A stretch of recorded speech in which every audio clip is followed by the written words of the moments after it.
Você mandou mensagem aqui, falei, olha que legal. Estúdio CBN. Apresentação Carol Pascovitch. Estamos de volta com o Estúdio CBN na terceira e última hora do programa. Hoje, dia 22 de setembro de 2023. Sextou, hein, pessoal? E já estamos quase na reta final do programa, mas ainda temos muita informação e muito conteúdo relevante para você. Agora, 4h03. Saúde em Foco, com Alessandra Vidotto.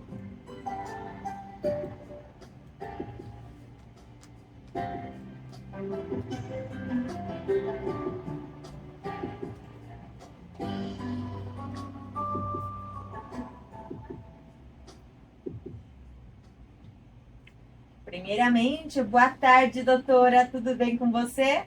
Boa tarde, Carol. Boa tarde a todos os ouvintes. Tudo ótimo e com você? Tudo certo também, graças a Deus. Bom, doutora, a gente falou na semana passada sobre constelação familiar, a gente explicou o que é constelação familiar, né? E família tem tudo a ver com esse assunto. E hoje a gente vai falar a importância do pai e da mãe na vida de qualquer pessoa, um assunto muito relevante, né?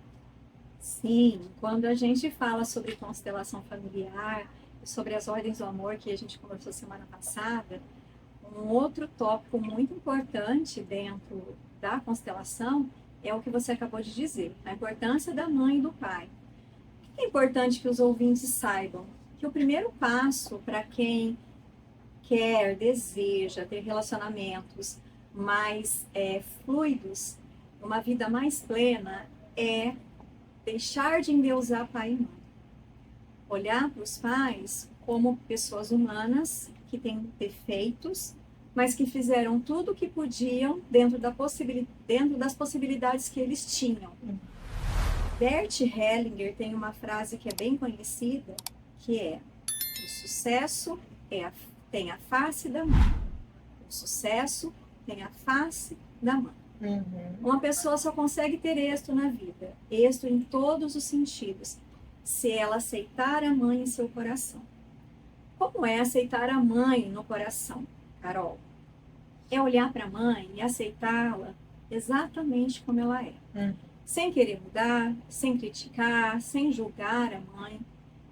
Eu digo que é dizer um sim amplo para tudo que aconteceu, inclusive para como a mãe é. Esse é um exercício simples?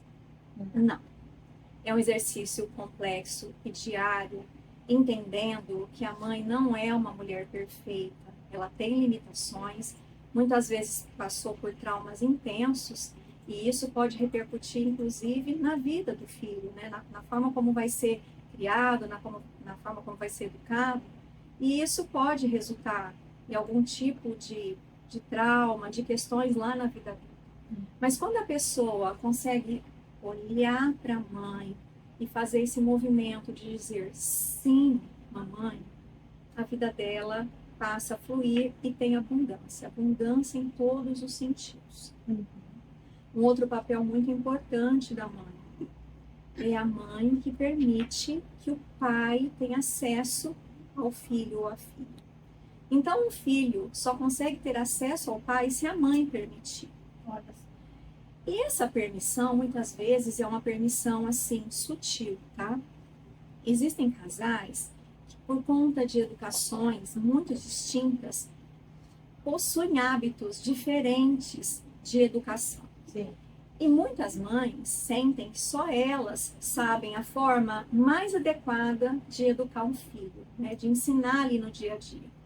Quando acontece algum tipo de reprovação por parte da mãe em relação ao pai, essa criança sente que ela não tem livre acesso ao pai.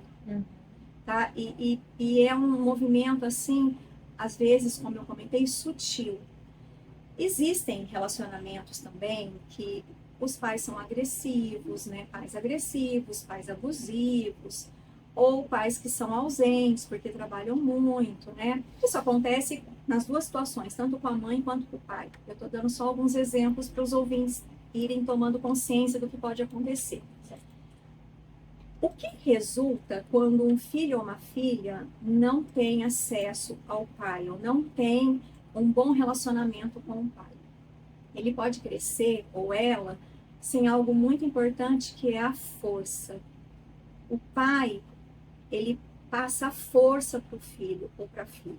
Então, uma pessoa que não aceita o pai como é, tem dificuldade de relacionamento, ele pode começar algo e parar.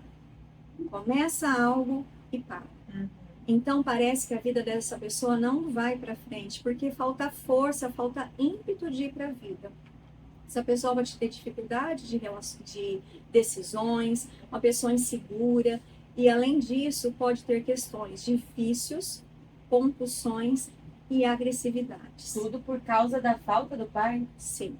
Nossa. Quando a gente fala pode, existem questões, às vezes, muito intrínsecas, né, em cada sistema familiar, mas normalmente a falta de força e essas questões de agressividade, vícios e compulsões estão relacionadas com o pai ou com o sistema familiar do pai. Né? A falta da força na vida de uma pessoa, normalmente é isso. Nossa. O que é importante também nessa dinâmica de pai e mãe?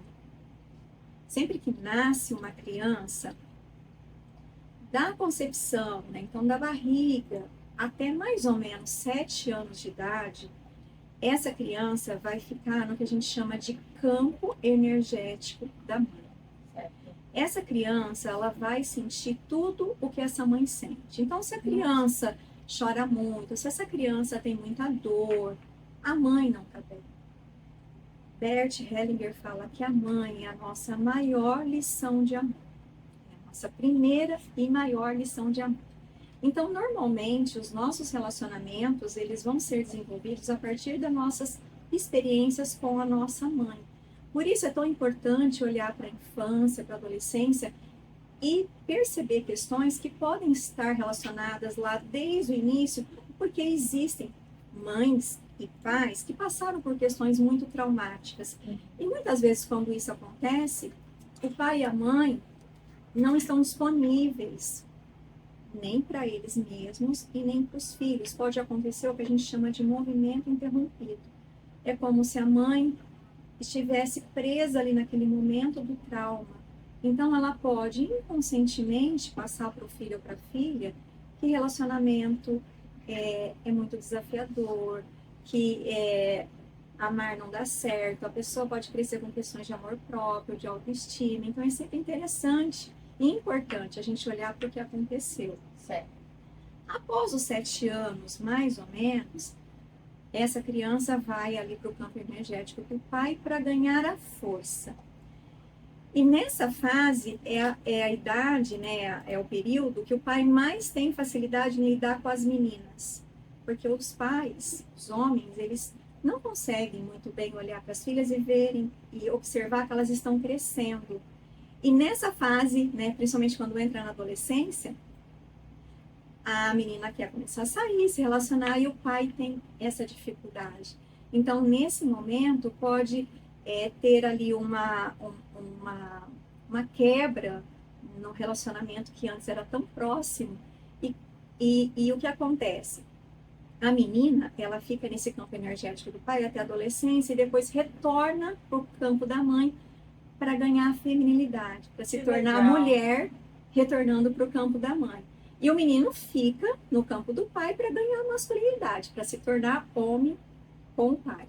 Quando a menina retorna para o campo da mãe e tem questões de relacionamento com o pai, ela pode levar para os seus relacionamentos as questões que ela tinha com o pai e não resolveu. Ah, que ela viu com o Que pai, ela vivenciou. Uhum. Tanto que ela vivenciou ela mesma com o pai e questões que ela vivenciou com os seus pais, né? Questões que os pais tinham no seu próprio relacionamento. Isso pode acontecer com os 2 filhos, tanto com o homem quanto com a mulher, né? Com o menino e a menina. Mas a menina, normalmente, ela olha para os seus relacionamentos com o sexo oposto como se fosse um reflexo com o seu relacionamento como o seu pai. Então é importante sempre ficar atento, né? Como foi o relacionamento e se tem alguma questão em relação aos dois. Eu me lembro até uma amiga minha, né, que não teve um pai muito presente, e aí ela foi numa psicóloga e a psicóloga falou: você tá querendo cobrar do seu namorado que você não teve com o seu pai. Ele não tem nada a ver com isso, né? Isso é muito comum e eu escuto muito em atendimento. Nossa, quando namorava era tão bom e a gente casou, parece que eu casei com a minha mãe, parece que eu casei com o meu pai. Porque a pessoa está inconscientemente buscando resolver as questões que ela não resolveu nem com a sua mãe e nem com o pai. Nossa, eu sou a minha sogra, assim. É uma versão bem pouco diferente, mas o meu namorado, ele fala: Carol, você é minha mãe escrita. Porque realmente é muito parecido, então tem tudo a ver, né? Realmente isso. Isso acontece, tá? É muito frequente. E quando a pessoa que se relaciona, né, entende que todo mundo ali está fazendo o seu melhor e olha para o sistema familiar do parceiro ou da parceira com respeito, por mais que tenha dificuldades e desafios, o relacionamento flui. Quando existe um casal, Carol, a gente fala que existe uma comunidade de destinos. Então, muitas vezes, um casal se aproxima para promover cura nos seus sistemas familiares. Eu acho isso tão bonito, sabe? E eu tenho experiências, inclusive, assim, bem importantes no meu sistema familiar com o sistema familiar do meu marido. É bem bonito. E como que é feito isso, doutora? Como que existe essa cura? Numa constelação, a gente, após, né, fazer algumas perguntas, é possível já perceber alguns padrões de repetição. E aí, nesse sentido, olhando para a constelação, porque a gente chama de campo morfogenético, fica claro o que está acontecendo, tanto para o constelador quanto para a pessoa. Se é uma constelação em grupo, isso é sentido no campo, pelos representantes também. E a gente vai iniciando movimentos de forma lenta, muitas vezes com frases, para ir trazendo ordem para esse sistema. E quando isso acontece, né, existe uma reconciliação geral entre a vida daquela pessoa, porque primeiro é sempre um movimento com aquela pessoa, depois, né, para o parceiro ou parceira, olhando para o sistema familiar como um todo. Que legal. E olha, chegou aqui, não é uma pergunta, é só um comentário da Glória Taíde aqui do nosso WhatsApp. Lembrando, o nosso número 17 99134 1959. Ela falou que estava amando as explicações sobre os pais e filhos. E ela falou que é bem assim mesmo, que ela tem uma filha e pelo jeito ela sente, ela se identifica com tudo que você falou, doutor. E você falando assim, também super me identifiquei. Que bacana saber, porque a gente acha que é coincidência às vezes, né? Eu vou contar uma curiosidade para vocês entenderem como os filhos estão conectados com os pais, como nós temos uma conexão muito forte com o nosso sistema familiar. Isso é explicado pela física, pela biologia. Inclusive, o primeiro programa a gente comentou sobre energia, e eu falei sobre o Prêmio Nobel de Física, que fala que nós todos estamos conectados, né? Sim. Olha o que aconteceu há pouco tempo na minha casa, né, na minha rotina diária. Eu cresci vendo a minha mãe fazendo panqueca. É uma comida muito afetiva para mim. Então, eu via minha mãe fazer, ela não sabia, ela não tinha uma receita, mas ela me explicava o que colocava ali, né? Sim. E a minha mãe fazia esse prato para 6 pessoas, os 4 filhos, ela e meu pai. Então era muita gente para fazer panqueca e é uma coisa demorada, né? Então eu sempre ficava ali perto e eu pedia no final para ela fazer uma panqueca pequenininha, porque eu gostava de comer só a massa, ou então eu ficava torcendo para a primeira massa ou a segunda grudar na frigideira para ela me dar.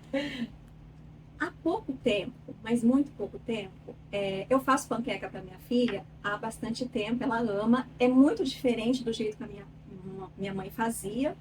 Eu faço com farinha integral, são formas diferentes de fazer, né?